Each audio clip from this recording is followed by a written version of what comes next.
नमस्कार, भारत एक्सप्रेस में आपका स्वागत है। मैं हूं हरिशंकर कुमार। दिल्ली में फरवरी महीने में विधानसभा का चुनाव होना है। उससे पहले अरविंद केजरीवाल जो पूर्व सीएम हैं, लगातार कानून व्यवस्था पर सवाल उठा रहे हैं। अभी हाल ही में जो घटनाएं हुई हैं, उनके पीड़ितों के परिवार से जाकर मिलते हैं, उनसे चर्चा करते हैं और लगातार गृह मंत्री अमित शाह को पर निशाना साधते हैं और दिल्ली की कानून व्यवस्था को लेकर हर ज़्यादातर सभाओं में वो चर्चा करते हैं। अब सवाल ये है कि अरविंद केजरीवाल विकास की राजनीति की बात करते हैं, लेकिन कानून व्यवस्था एक पार्ट है और वो ज़रूरी है। आम जनता को न्याय मिलना चाहिए, आम जनता को सुरक्षा मिलनी चाहिए।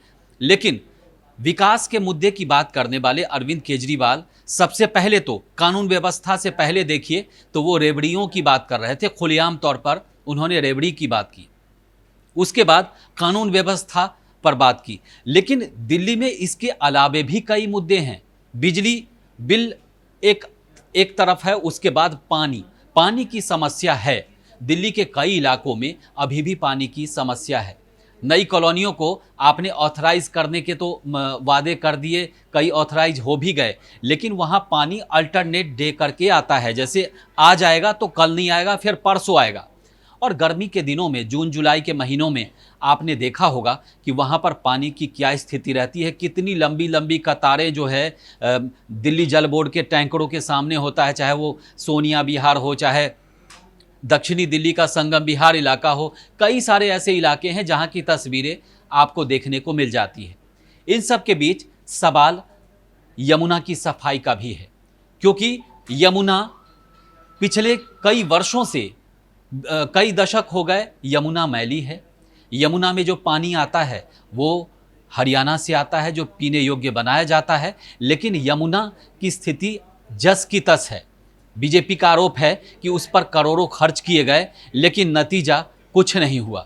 बीजेपी का आरोप है कि यमुना पर हजारों करोड़ खर्च हो गए, लेकिन नतीजा कुछ नहीं निकला। तो अरविंद केजरीवाल आखिर कानून व्यवस्था का ही सवाल क्यों उठा रहे हैं? ये उनके लिए माकूल स्थिति है कि कानून व्यवस्था पर सवाल उठाएंगे और रेवड़ियों की बात करेंगे तो विकास का मुद्दा कहीं ना कहीं दिल्ली से अलग हो जाएगा। लेकिन दिल्ली में कानून व्यवस्था के अलावा विकास का भी मुद्दा सबसे बड़ा है, जिसका सवाल आज नकल उठना है, क्योंकि ये देश की राजधानी है। देश के तमाम राज्यों से यहाँ लोग रहते हैं।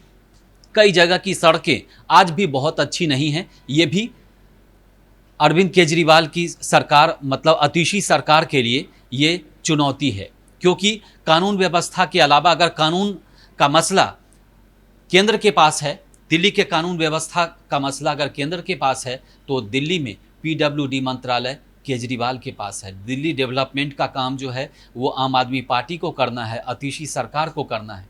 इन सब के बीच दिल्ली में अभी जो ताज़ा हालात हैं उसमें कांग्रेस और आम आदमी पार्टी अलग अलग चुनाव लड़ रही है। हालांकि आखिरी वक्त में क्या होगा किसी को नहीं पता, क्योंकि अभी बहुत समय है। फरवरी में चुनाव होना है। हो सकता है दोनों पार्टियों में गठबंधन हो जाए। हालांकि गठबंधन न होने का खामियाजा आम आदमी पार्टी और कांग्रेस ने अभी फिलहाल हरियाणा के चुनाव में देखा। अगर वहाँ पर अरविंद केजरीवाल की पार्टी साथ में चुनाव लड़ती तो हो सकता है उनको 10 सीट तो कांग्रेस को देना पड़ता, लेकिन शायद कांग्रेस जीतने की स्थिति में आ जाती, या फिर अभी जो वर्तमान में सीटें हैं उससे ज़्यादा विधानसभा में सीटें मिलती।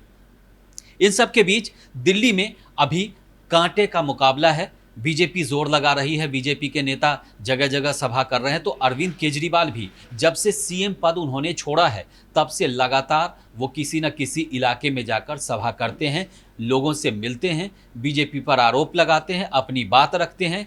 लेकिन कहीं ना कहीं विकास का मुद्दा अभी चुनाव में समय है, लेकिन उससे पहले ही गायब हो गया है।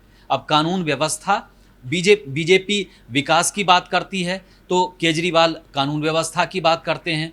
कांग्रेस, इन सब के बीच अभी कांग्रेस ये तय नहीं कर पा रही है कि आखिर किन चीज़ों पर फोकस किया जाए, किन मुद्दों को अपनाया जाए और किन मुद्दों पर केजरीवाल सरकार को घेरे। क्योंकि इससे पहले जब लोकसभा चुनाव हुआ था तो आम आदमी पार्टी और कांग्रेस ने मिलकर चुनाव लड़ा था और नतीजा आप सभी को पता है कि 7 सीटों में से 7 सीट ये गठबंधन हार गई थी। तो ऐसे में आम आदमी पार्टी भी काफ़ी फूक फूक कर चल रही है और कांग्रेस भी दूरी बनाते हुए भी कहीं ना कहीं तालमेल तो हो ही सकता है, क्योंकि इससे पहले कांग्रेस दिल्ली में केजरीवाल सरकार को समर्थन दे चुकी है। तो ये दोनों दल मेहनत कर रहे हैं, लोगों से मिल रहे हैं, लेकिन आगे क्या होगा ये तो वक्त ही बताएगा। इस वीडियो में फिलहाल इतना ही। देश और दुनिया की ताज़ा तरीन खबरों के लिए देखते रहिए भारत एक्सप्रेस। नमस्कार।